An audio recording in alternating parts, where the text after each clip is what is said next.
तो चलिए एक बार फिर अच्छी खबर के साथ आगे बढ़ेंगे कि भारत के मिशन मून के लिए आज का जो बेहद अहम होने वाला दिन था वो सफलतापूर्वक पूरा हो गया है। अब से बस थोड़ी ही देर बाद लैंडर मॉड्यूल को चांद की निचली कक्षा में पहुंचाया जाएगा। आप जानते ही हैं कि डीबूस्टिंग का जो पहला चरण था उसको पूरा कर लिया गया है सफलतापूर्वक। इसरो ने ट्वीट कर ये बड़ी जानकारी दी है। तमाम मेहमान मेरे साथ बने हुए हैं, साइंटिस्ट मेरे साथ मौजूद है। मेरे साथ doctor RC Kapoor astro scientist वो मौजूद है, सचिन भांबा जी मेरे साथ स्पेस एस्ट्रोनॉमर है वो मेरे साथ मौजूद है, और प्रणय मेरे सहयोगी मेरे साथ मौजूद है। तो चंद्रयान 3 पर जो बड़ी खबर है वो इस समय की हमने आपको बता दी है कि डीबूस्टिंग का जो पहला चरण था उसको सफलतापूर्वक पूरा कर लिया गया है। लैंडर विक्रम की डीबूस्टिंग थी, लैंडर की गति को धीमा किया गया और अब वो निचली ऑर्बिट की तरफ, यानी जिसको कहा जाता है कि ऑर्बिट करेक्शन, उस प्रोसेस की ओर वो पूरा जो मून मिशन है वो आगे बढ़ रहा है। मैं रुक करना चाहूंगी सचिन भांबा जी आपका, और मेरा सवाल बड़ा सीधा सा है। और सवाल मेरा ये है कि देखिए चंद्रयान 3 की तो हम बात कर रहे हैं, लेकिन उधर लूना 25 भी लैंड करने के लिए एकदम तैयार है, और भारत का ये मिशन और रूस का ये मिशन सब दक्षिणी ध्रुव को ही टारगेट कर रहे हैं चांद के। उधर जापान ने भी कह दिया है कि साहब वो भी अब मून मिशन शुरू कर रहा है। तो अचानक ये मून मिशन में जो तेजी देखने को आई है इसकी क्या वजह मैं मानूं? देखिए, मून का जो साउथ पोल है वो बहुत ही इंटरेस्टिंग जगह है, क्योंकि सबसे इंपॉर्टेंट बात कि जब चांद, पृथ्वी और यूनिवर्स की फॉर्मेशन हो रही थी तो ये माना जाता है कि उस वक्त जो मटेरियल था वो आज भी मून के इस सरफेस के ऊपर हमारे पास सेफ है। इसकी जो एक तरह से हम समझे पहाड़ों और घाटियों की जो ऊंचाई है वो इतनी डिफरेंट है कि घाटी के अंदर हमें पानी, बिल्कुल solidified water with original material जो फॉर्मेशन ऑफ यूनिवर्स है वो मिलता है, और इसकी जो चोटियां हैं उसके ऊपर हमें कॉन्टिन्यूसली लाइट मिलती है। केवल पूरे साल में केवल 5% समय हमें वहां लाइट नहीं मिलती। तो हमारे पास एनर्जी है, हमारे पास पानी है, और सबसे इंटरेस्टिंग कि वहां पे ऑक्सीजन है।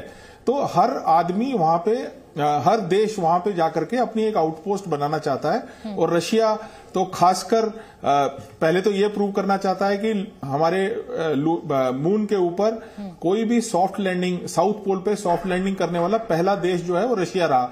मैं आपको याद दिला दूं कि रशिया एक्चुअली सारे विश्व से जीता हुआ था। उसको कभी भी ये प्रेशर नहीं था कि स्पेस की किसी रेस में उसने आगे जाना है, लेकिन भारत ने सडनली डिसाइड किया कि हम जा रहे हैं, और पिछले 3 सालों से वहां पे हम जानते हैं कि वो एक वॉर की सिचुएशन में है, और यूरोप ने उसके साथ काफी टाइज तोड़ दी। तो रशिया के लिए एक बहुत ही मूड को चेंज करने का, अपनी स्पेस में अपनी वर्चस्व दिखाने का ये मौका आया। और आप देखें कि हमने उनसे पहले अपना मिशन लॉन्च किया था, लेकिन हम बड़े अच्छे तरीके से अपना मिशन प्लान करते हैं और सब चीजों को बचा के चलते हैं, लेकिन रशिया ने खूब सारा फ्यूल फूका और हमसे पहले जाकर के वहां पहुंच गया है, और हमसे पहले लैंड करके ये दिखाना चाहता है कि वो आज भी स्पेस रेस में किसी से पीछे नहीं है। भारत तो देखिए, भारत के प्रधानमंत्री कई बार साफ कर चुके हैं, और सिर्फ प्रधानमंत्री मोदी नहीं, पहले पुराने प्रधानमंत्री भी ये साफ कर चुके हैं कि भारत अपनी रेस अपने से ही करता है।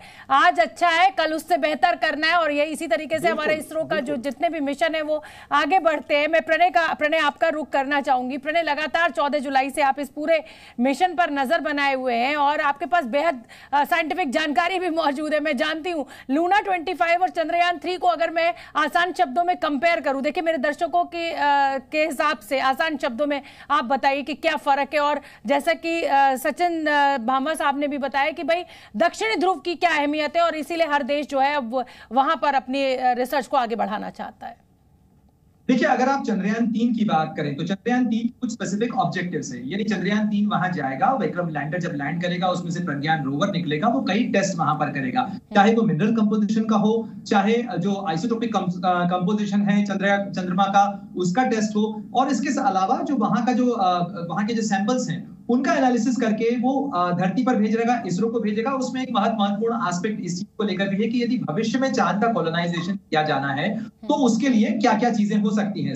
इसी तरीके से जो लूना 25 जो रशिया का मिशन है, तो आप देखिए लूना 25 यानी चंद्रमा के लिए ये रूस का सोवियत संघ के जमाने से, जब 1959 में पहला मिशन उन्होंने लॉन्च किया था लूना 1, उसके बाद से ये 25वां मिशन है। बहुत सारे मिशन इस बीच में भी हो चुके हैं, और उनका जो ऑब्जेक्टिव है उसके अंदर चंद्रमा के कंपोजिशन के साथ साथ जो कुछ उनके जो एस्पेक्ट्स हैं जिनके बारे में जो सोवियत संघ के अपने या सोवियत संघ के समय से आ रहे हैं रशिया के जो अपने टेस्ट हैं उन्हें कंप्लीट करना है। उसके अंदर अगर आप स्पेस देखें, स्पेस एक ग्लोबल कॉमन है, बहुत सारी जानकारियां ये एजेंसीज आपस में भी, चाहे भारत का इसरो हो या रूस का रोसकॉस्मोस हो, वो आपस में शेयर करते हैं, नासा भी आपस में शेयर करता है। और इस तरीके से जो जानकारियां जुटाई जाती हैं वो भी एक्सक्लूसिव नहीं होती है, ये जानकारियां एक्सक्लूसिव लाई जरूर जाती हैं, लेकिन ये एजेंसीज आपस में शेयर करते हैं, विज्ञान में एक दूसरे से सीखकर आगे बढ़ा जाता है। तो जाहिर तौर पर लूना 25 की जो बहुत सारी जानकारियां होंगी जो कि उस मिशन से जुड़ी हुई हैं, जिसके अंदर चंद्रमा के कंपोजिशन, उसकी जो टोपोग्राफी है, उसके एनालिसिस से लेकर इंपैक्ट तक, जिस तरीके से सचिन भामा जी कह रहे थे, एक तरीके से चांद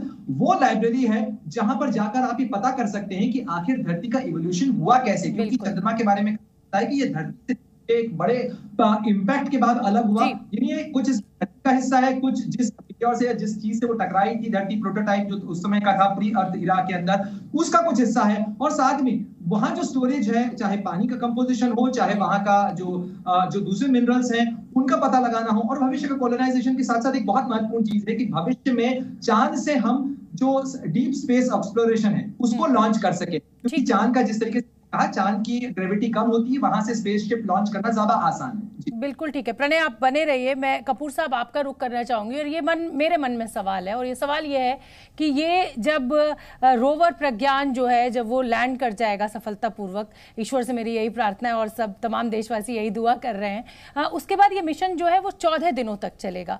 लेकिन जो बाकी के देश हैं, हम रूस की भी अगर बात कर रहे हैं, लूना 25 लैंड कर चुका है जैसी जानकारी आप लोग दे रहे हैं, तो वो 1 साल तक चलेगा।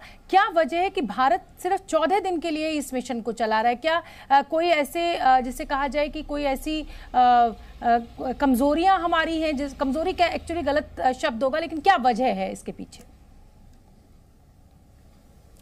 देखिए, पहली बात यह है कि जो प्रज्ञान और लैंडर के जो सोर्स ऑफ एनर्जी है वो सोलर एनर्जी है, उनके ऊपर सोलर पैनल्स हैं। जाहिर है कि ये उसी समय वहां पहुंच सकते हैं जब वहां पर सूर्य चढ़ा हुआ हो। दूसरी बात यह है कि ल्यूना को एक एडवांटेज है, उसके पास आरटीजी है जो कि radio isotopic thermo electric generator, यानी प्लूटोनियम के डिके से जो गर्मी पैदा होती है उसको बिजली में कन्वर्ट करते हैं। इसकी वजह से उनके सारे इंस्ट्रूमेंट्स साल भर काम कर सकते हैं या शायद उससे भी ज्यादा काम कर पाएं।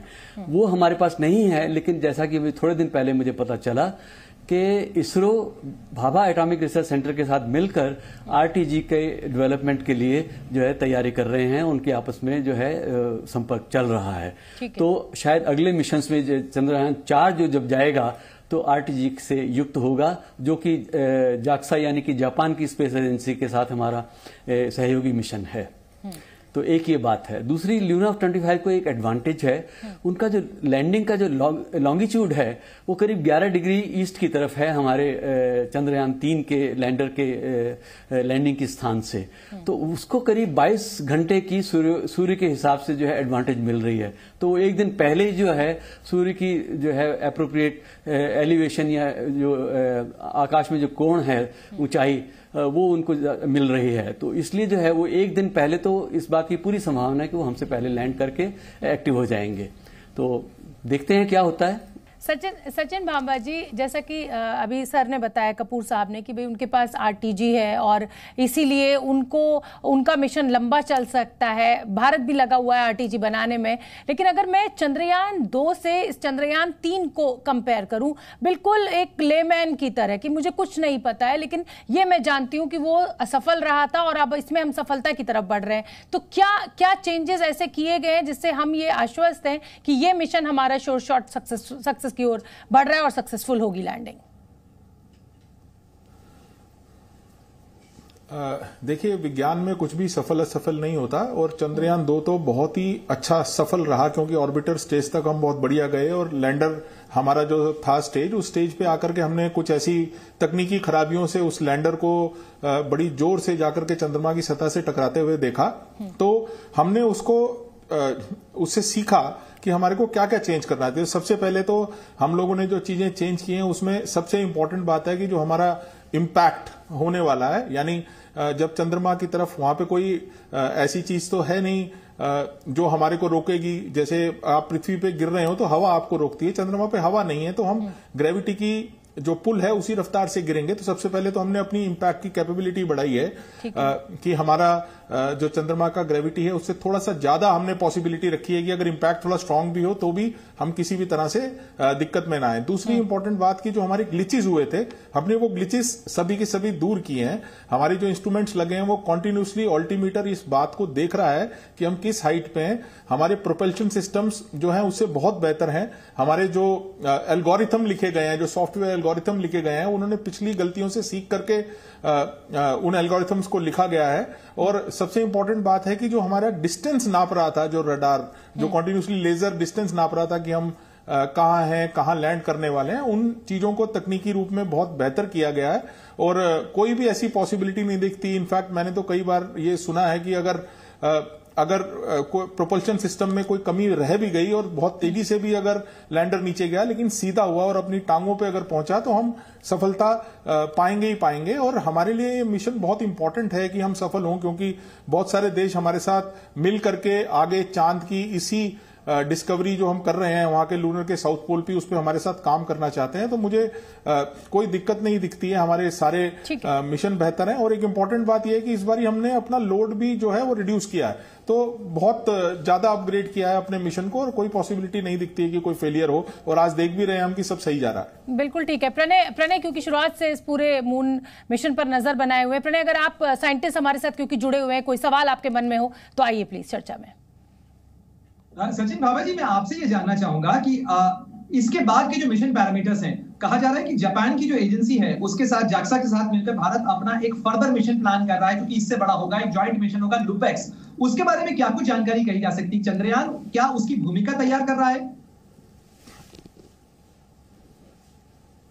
जी, जापान ने हमारे साथ ऑलरेडी ये एग्रीमेंट एमओयू साइन किया हुआ है कि अगर हम सक्सेसफुली ये कैपेबिलिटी अपनी टेक्नोलॉजी दिखा देते हैं कि हम सॉफ्ट लैंडिंग कर सकते हैं और अपने लैंडर को मून के ऊपर मूव कर सकते हैं, तो हमारे प्रोपल्शन सिस्टम और जो वहां का जो रोवर होगा वो अल्टीमेटली जापान हमारे को सप्लाई करेगा। और बहुत डिटेल स्टडी मून की उसके ऊपर प्लान की गई है। और जो है जापान सिर्फ इस बात की वेट कर रहा है, केवल जापान ही नहीं, यूरोपियन स्पेस एजेंसी के साथ ऑलरेडी इसरो के ऐसी चीजें साइंड है, ऐसे एमओयू साइंड है जहां पे हमारी इस कैपेबिलिटी को, जो सॉफ्ट लैंडिंग की कैपेबिलिटी है और रोवर की मैन्यूवरेबिलिटी को करने के बाद हम लोग बहुत सारी ऐसी चीजें अलग अलग देशों के साथ करने वाले हैं और ये मिशन हमारे पास आने वाले हैं। क्योंकि हम सब जानते हैं कि जो सबसे सस्ता मिशन अगर चांद पे भेजना हो तो उसके लिए इसरो ऑलरेडी महारत हासिल कर चुका है। हर बार सक्सेसफुली हम वहां तक पहुंचते हैं। तो हमारी इस सॉफ्ट लैंडिंग के ऊपर हमारे फ्यूचर कॉन्ट्रैक्ट्स बहुत सारे डिपेंडेंट हैं। और चांद को लेकर के तो अभी हमने शुरुआत की है, वहां की स्टडी जाने कितनी स्टडीज होनी है। इनफैक्ट इसमें भी चंद्रयान 3 में भी यूएसए का एक लेजर प्रोब है जो चांद के डायनामिक्स को स्टडी करेगा। बहुत सारी स्टडीज अभी पेंडिंग हैं जिनको हमने करना है, क्योंकि सभी लोग अनाउंस कर चुके हैं कि अपनी मून की आउटपोस्ट कब बनाने वाले हैं। कुछ इनफैक्ट रशिया भी मून शॉट के नाम से एक ऐसा आउटपोस्ट बनाना चाहता है जो चांद का ऑर्बिट करे। अमेरिका चांद के ऊपर जाकर के अपनी आउटपोस्ट बनाना चाहता है। इंडिया ऑलरेडी अनाउंस कर चुका है कि जैसे ही पॉसिबल होगा हम भी चांद के ऊपर ऐसा जरूर पॉसिबिलिटी रखना चाहेंगे। चाइना अनाउंस कर चुका है कि 2035 में हम लोग चांद पे अपनी आउटपोस्ट बनाना चाहेंगे। सो बहुत सारे देश इस वक्त देख रहे हैं कि भारत किस तरह से सक्सेसफुली ये करता है। बिल्कुल सचिन बाबा जी, एक छोटी सी टिप्पणी अगर आरसी कपूर सर भी दे सकें। सर, पिछले कुछ दिनों के दौरान अगर आप भारत की दृष्टि से देखें तो भारत एक स्पेस पावर की तरह उभरता हुआ। प्रणय, सवाल तो बहुत सारे हैं पर मैं बहुत क्षमा चाहती हूँ और मुझे भी जो सवाल आपके मन में है और आप पूछने की तरफ आगे बढ़ रहे हैं वो मेरे मन में भी है, लेकिन समय की सीमा है, मुझे यहाँ पर वाइंड अप करना पड़ेगा। इस शो में सबसे इजाजत लेनी पड़ेगी। आप सभी का बहुत बहुत धन्यवाद इस पूरे जानकारी के लिए। और मुझे लगता है कि दर्शकों के लिए भी ये जो सारी जानकारी हमने अभी आप तक पहुंचाई वो बहुत दिलचस्प रही होगी। Zee News।